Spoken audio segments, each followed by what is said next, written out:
नमस्कार दोस्तों।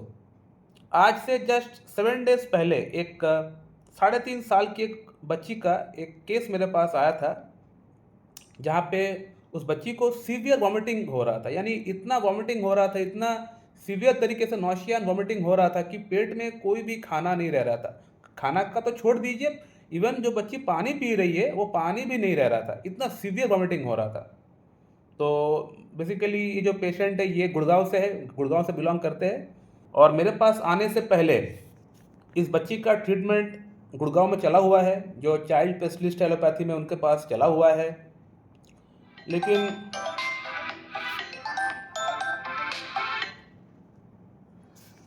लेकिन कुछ खास परिणाम उनको नहीं मिल पाए। जो एलोपैथी में जो ऑन्डम जो मेडिसिन होता है, वो मेडिसिन इनको दिया गया था। उससे कम तो हुआ था, लेकिन प्रॉब्लम पूरी तरह सबसाइड नहीं हो पा रहा था। पूरी तरह एकदम क्योर नहीं हो पा रहा था। फिर बाद में एंटीबायोटिक भी इनको दिया गया, ये सोचकर कि शायद स्टमक में कोई इन्फेक्शन है, फूड पॉइज़न हो गया होगा।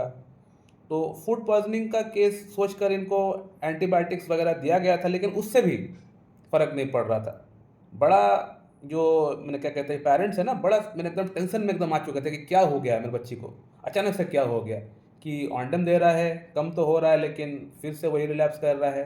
एंटीबायोटिक्स चला दिए, फूड पॉइज़निंग हो गया ये सोचकर, वहाँ भी रिज़ल्ट नहीं मिल पा रहा है। ऊपर से अभी तो कंडीशन लास्ट में ऐसा था कि बच्ची को इंजेक्शन देने की बात हो रही है और साथ में बोला गया है कि अपर जीआई एंडोस्कोपी और कोलोनोस्कोपी ये रिपोर्ट करा के लाने की बात हुआ है। यानी कहने का मतलब ऊपर से पाइप, नीचे से पाइप घुसाने की बात चल रही है। तो इनका पेरेंट्स बेसिकली डर गए कि क्या बात है, क्या प्रॉब्लम हो गया कि इतना सीवियर प्रॉब्लम हो गया। तो किसी का कहने पे ये लोग मेरे पास कंसल्ट किए।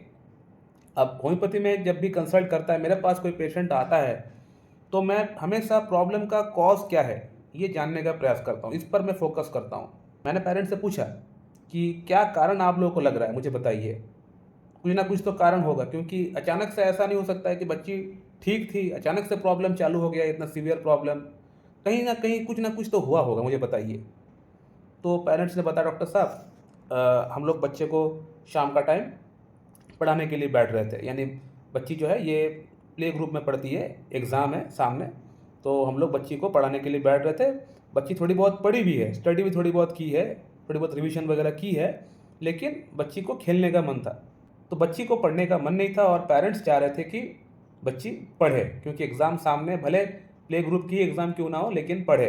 माँ-बाप ये चाह रहे थे और माँ-बाप ने गुस्सा किया, बहुत ज़ोर से गुस्सा किया और बच्ची को डाँटा भी है और एक पेरेंट ने मारा भी है। मारने के बाद बच्ची ने फूट-फूट के रोया और रोने के बाद ऑन द स्पॉट वहीं पे फर्स्ट टाइम वॉमिट किया था।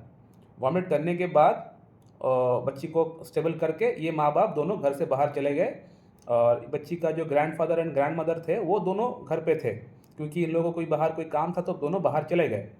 उसके बाद घर से बाहर जाने के बाद कोई पार्टी में या फिर कहीं बाहर गए थे मेरे ख्याल से, जो भी हो, तो इनको घर से फ़ोन आया था कि वॉमिटिंग जो एक बार किया था, वो वॉमिटिंग अब 4 से 5 बार हो चुका है।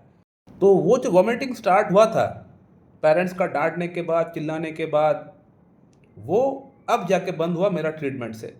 बड़े-बड़े सो कॉल्ड चाइल्ड स्पेशलिस्ट भी ठीक नहीं कर पाए। एंटीबायोटिक्स देके, ऑन्डम देके, इंजेक्शन देके भी ठीक नहीं कर पाए। इंजेक्शन तो इन लोगों ने लगाया नहीं था, इंजेक्शन से भी वही होता हाल।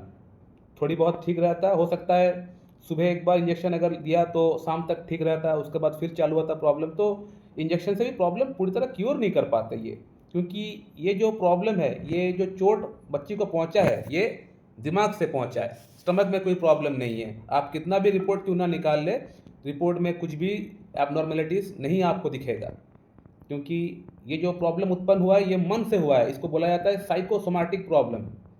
बच्ची का अंदर डर बैठ गया है। ये जो इतना ज़ोर से इन लोगों ने चिल्लाया, बच्ची के ऊपर हाथ उठाया, इसके कारण से बच्ची का अंदर डर बैठ गया है। मैं आप लोग को दिखाता हूँ कि जो दवा का सिलेक्शन मैं किया हूँ, उस दवा का नाम है फास्फोरस, और मैं जो दवा दिया हूँ पेशेंट को, वो दवा इंडिकेट कर रहा है कि नहीं, fear of something going to happen, कुछ होने वाला है। बच्ची को डर लग गया है कि अब मुझे मार पड़ने वाली है, मुझे मेरे साथ कुछ और होने वाली है, तो मन का अंदर एक डर बैठ गया बच्ची के अंदर। तो फियर के लिए बहुत सारी मेडिसिन होम्योपैथी में है, तो मैं फास्फोरस पेशेंट को रिकमेंड किया हूँ। फास्फोरस रेपर्टरी में है कि नहीं, ये मैं आप लोग को दिखाना चाहता हूँ। चलिए देखते हैं। 9 चैप्टर में खोल कर रखा हूँ, फियर। हैपन, समथिंग विल, कुछ ना कुछ होगा। यहाँ पे देखिए फर्स्ट ग्रेड में फॉस्फोरस है कि नहीं, तो पेशेंट को मैं फॉस्फोरस इसीलिए प्रिस्क्रिप्शन किया हूँ। और साथ ही साथ सिर्फ फॉस्फोरस यही एक कारण नहीं है, और भी बहुत सारे कारण हैं, मैं आप लोग को बताता हूँ। फॉस्फोरस इस बच्ची को मैं सिर्फ इसलिए दिया हूँ कि ये एक रूब्रिक मैच किया इसलिए नहीं, मैं ओवरऑल सिम्टम्स देख के ही पेशेंट को फॉस्फोरस दिया हूँ। मैं पेशेंट का पेरेंट्स से बात किया था, पेशेंट का पेरेंट्स ने बताया कि डॉक्टर साहब बच्ची को ice cream, cold drinks, cold water पीने का शौक बहुत ज़्यादा है, आइसक्रीम खाने का मन बहुत ज़्यादा है। इवन हम लोग घर पे नहीं रहता तो फ्रिज खोल के भी कई बार आइसक्रीम या फिर बर्फ़ को खाते रहते हैं। तो ये फॉस्फोरस का सबसे बड़ा पिकुलर सिम्टम है। अंधेरे से डर, अंधेरे से बहुत डर लगता है फॉस्फोरस का पेशेंट को, तो इस बच्ची को भी लगता है।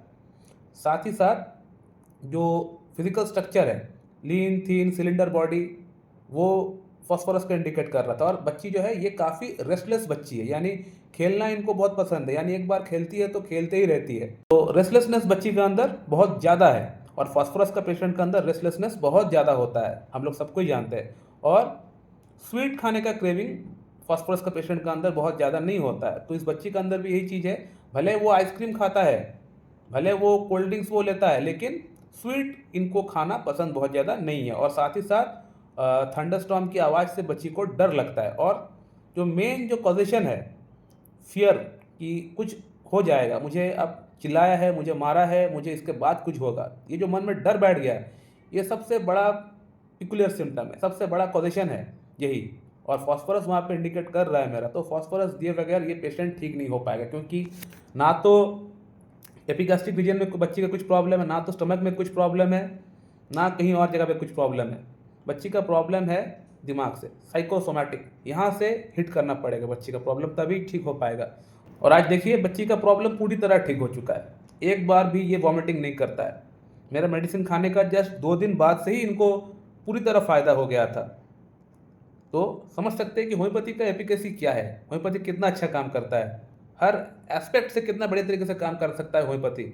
लेकिन इसको करने के लिए, इसको कराने के लिए आपको नॉलेज की दरकार है, पेशेंट को आपको एज ए होल आपको समझना पड़ेगा, पेशेंट का केस का आपको अंदर में आपको घुसना पड़ेगा, तभी जाके ये परफेक्ट दवा का सिलेक्शन आप कर पाएंगे। नहीं तो अगर मेरे जगह अगर कोई अगर और होता तो इनको दिए होते वही इपिकाक दिए होते, आर्सेनिक एल्बम दिए होते, फेरममेट दिए होते। फेरममेट एक अच्छी मेडिसिन है, वॉमिटिंग में काम करता है। बिस्मथ दिए होते, अच्छा काम करता है। तो इन मेडिसिन से इस बच्ची का प्रॉब्लम ठीक नहीं होता। मैं जो मेडिसिन का सिलेक्शन किया हूँ वो ओवरऑल बच्ची का ड्रग सिलेक्शन है, यानी बच्ची के अंदर अगर और कोई प्रॉब्लम भी अगर है तो वो प्रॉब्लम भी इसी मेडिसिन से ठीक हो जाएगा। इसको बोला जाता है कॉन्स्टिट्यूशनल ट्रीटमेंट। इस पेशेंट का जो पेरेंट्स है, किसी ने इनको मेरा नंबर दिया है, क्योंकि गुड़गांव में मेरा ऐसा कोई जगह नहीं है जहाँ मेरा पेशेंट नहीं है। मेरा गुड़गांव में पेशेंट भरा पड़ा हुआ है, बहुत पेशेंट है गुड़गांव में। तो किसी ने हो सकता है इन लोगों को मेरा नंबर दिया है, और रात 8 बजे ये लोग कंसल्ट करना चाह रहे थे मुझसे।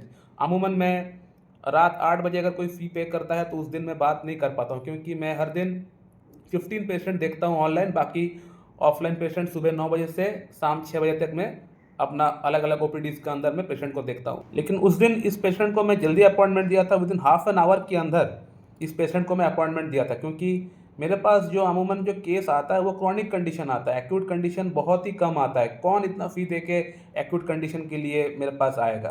तो फिर भी मैं इस पेशेंट को मैं उस दिन मैं बाकी जो अपॉइंटमेंट्स थी उसको मैं डिले करके इनको मैं पहले देखा। इसलिए देखा क्योंकि एक सीरियस कंडीशन है, एक बच्ची को इतना वॉमिटिंग हो रहा है, सीरियस वॉमिटिंग हो रहा है, तो यहाँ पे उस बच्ची को उस दिन फर्स्ट प्रेफरेंस देना जरूरी था, प्रायोरिटी देना जरूरी था, इसीलिए मैंने वही किया। बाकी जो भी अपॉइंटमेंट्स था उन सबको मैं डिले करके इनको मैं पहले अपॉइंटमेंट दिया, बात किया। बात करने के बाद दवा का मैं नाम इन लोगों को बताया, वो लोग लेके आए, और रिजल्ट आप लोगों के सामने है। पेशेंट क्या बोल रहा है आप लोग समझ सकते हैं, आप लोग फीडबैक पढ़ लीजिए, मैं और खुद से यहाँ पे कुछ बोलूँगा नहीं। So my dear friend, homeopathy can do miracle not only in chronic cases but also in acute cases. Acute cases के अंदर भी होम्योपैथी मिराकल कर सकता है, लेकिन उस मिराकल को करने के लिए आपको पेशेंट को आपको देखना पड़ेगा, पेशेंट को आपको समझना पड़ेगा, और आपको मटेरियल मेडिका की आपका अंदर नॉलेज रहना चाहिए, तभी जाके आप इस तरह की कंडीशंस को ठीक कर पाएंगे। सो माय डियर फ्रेंड, मैं इस वीडियो को यहीं पे एंड करता हूँ। अगर आप लोग के मन में कोई प्रश्न है सो आप लोग कर सकते हैं। So thank you very much and have a good day.